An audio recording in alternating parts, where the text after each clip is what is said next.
Guys, it's Jacob from StringBuzz here, stringbuzzworld.org being a music journalism site. Links are in the description down below. And we have a brand new discursive type topic for you today. It doesn't really fit into any categories which I've already had for other series, so it's more of just like a conversation really, and that's my experience with journalistic integrity. I'm going to refer to the original article, which I usually do for these type of videos, so I hope you enjoy. And the reason why I'm going to refer to that is because it's quite in-depth, and I spent a couple of hours writing it yesterday, so I thought it would just be better to refer to that rather than just coming up with points off of the top of my head, because I just don't think that will be as thought out as maybe doing this. So even though I do run this small-time music journalism site and haven't been the victim of the madness and corruption that has been leaking its way into modern media at the moment, I feel that I have had a little bit of experience which I should tell you about, which perhaps could even enlighten you towards the way journalistic integrity is plummeting, or rather has already plummeted, especially in the music industry. For pretty obvious reasons,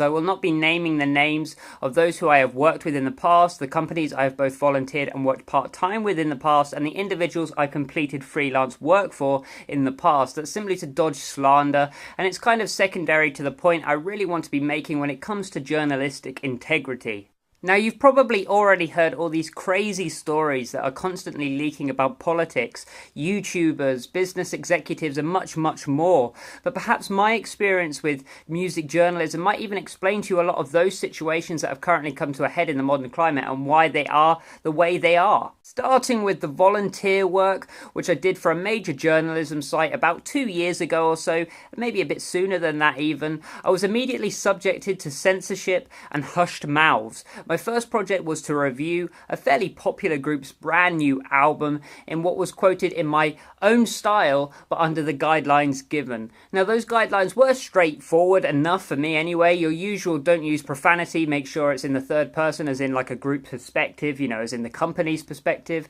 Make sure you link to the social media pages, and make sure you give a clear score out of 5. I mean, this is really simplistic, basic stuff, the stuff you'd expect it to be really given when writing an article for a major company. So I spent the next 2 days or so writing this article, as I was just starting out in the business and I wanted to make a positive and strong first impression to those above me and around me.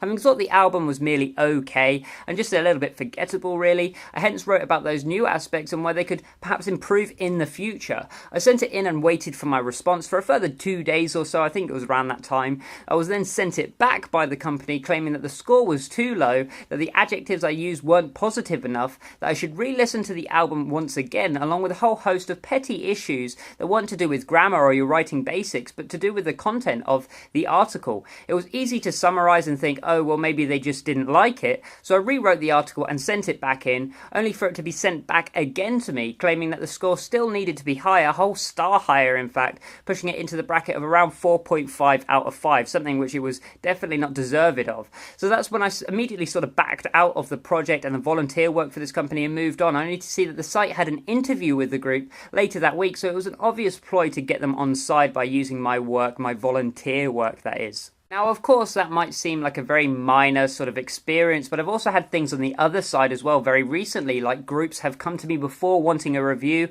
and for me to really dissect what they have already made, asking for improvements and where they perhaps have made errors. And once I've done that and put the review up, I've received takedown notices from these groups and their labels, as well as claimants and all that sort of legal stuff. Now, just to clarify, in particular, this was on my site and not the YouTube channel, claiming defamation simply for me pointing out improvements and errors, what they wanted. Unfortunately, this is a pretty common occurrence when it comes to being a reviewer, so again, I didn't really look twice at it. Everything was sorted out fairly quickly. Also, being quite young at only 19 years old and stereotypically impressionable, a lot of sites have tried to manipulate what I have to write to their advantage, pushing me towards thinking in a certain way that hence benefits them in the future. Luckily enough, I've always backed out of these written situations that don't correlate with my thoughts and feelings, but it's a great example of volunteer hypocrisy and staff mishandlement, really pushing those who are working for you, telling them to write in their own particular style, but only their particular style that benefits you. In fact, right now I have a copyright strike on one of my videos about a major artist, which again I won't go into detail about as it's currently being disputed, claiming that I used copyright content despite it being a review made on a bloody phone camera without anything edited into it. It was one of my earlier videos. I didn't even know how to edit back then, so it was all my own content. It was literally as you're seeing right now, nothing different. Again, Again, this was to hush up my opinion about one of the label's artists, despite the opinion actually being fairly indifferent. There has also been an instance in which I applied for a fairly major YouTube channel's journalism team to be a part of their music stance on their website. After submitting 3 articles, they deemed my work as upsetting as one of their articles portrayed a less than stellar score for one review. Unfortunately, when it comes to reviewing, people are not so honest here too, and if it benefits their growth, they will lie, and there is no doubt about that.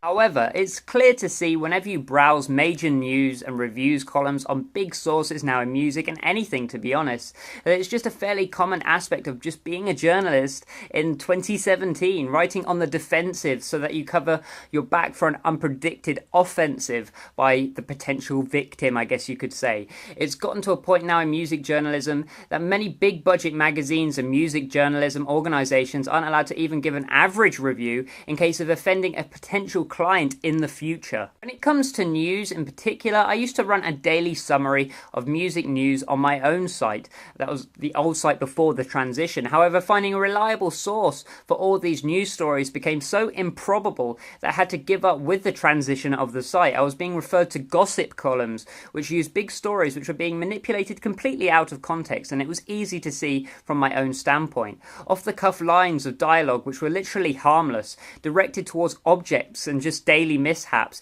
instead being manipulated to start drama between 2 big stars. It's a funny system, really, because someone will say something a little strange or get caught saying something a little strange or completely out of context. Then that will be used and directed at a random big name star. Then that star will retaliate, forcing the first person to either apologize, defend themselves, or retaliate even further. And suddenly you've created that story from a third person perspective without really even doing much. You're creating news at that point, and it happens in music as well. Having worked with 2 big music journalism sites, applied for 4 subject ranging journalism sites, owned 2 sites myself with multiple volunteers working with me and for me, I can only say that you have to be ultra careful now when you look for reviews, news and promotion, especially in music, as writers no longer write about what they think anymore, but write their ways into opportunities that benefit themselves. This is why YouTube has become such an important showcase of news and opinion. I'm not saying all of it is valid, because it isn't always valid, but there are so many who use their communities brilliantly to create well-rounded stories that are both backed up by multiple sources and comments, as well as disputed to the point that they are only given out if they are given out correctly. If you make a mistake on YouTube, you will be called out for it by the comments, and that allows you to get much better and more accurate in the future. So I think YouTube is the place to go when it comes to even music reviewing and journalism in general at this point. And, I look towards people like Philip DeFranco, who give a well-rounded and neutral stance on many news stories which I hadn't even heard about here in the UK with a lot of our news stories. Obviously, with the big stuff happening with YouTubers at the moment, the only people who seem to be giving well-rounded opinions of it, whether it be positive or negative, seems to be other YouTubers, as they're backing themselves up with comments that are viable, because obviously there's a lot of people who do this, and that's why I go for my music reviews now. The only places I look for other music reviews are to people like The Needle Drop, are to people like ARTV, are to people like Todd in the Shadows, because it's honest, and that's all you're going to really need to get when you're coming to a review anyway. So if you like this video, then please leave a like, comment what you think in the comment section down below. I'd love to hear your opinion. Subscribe to see more, and I'll see you around next time. Bye-bye.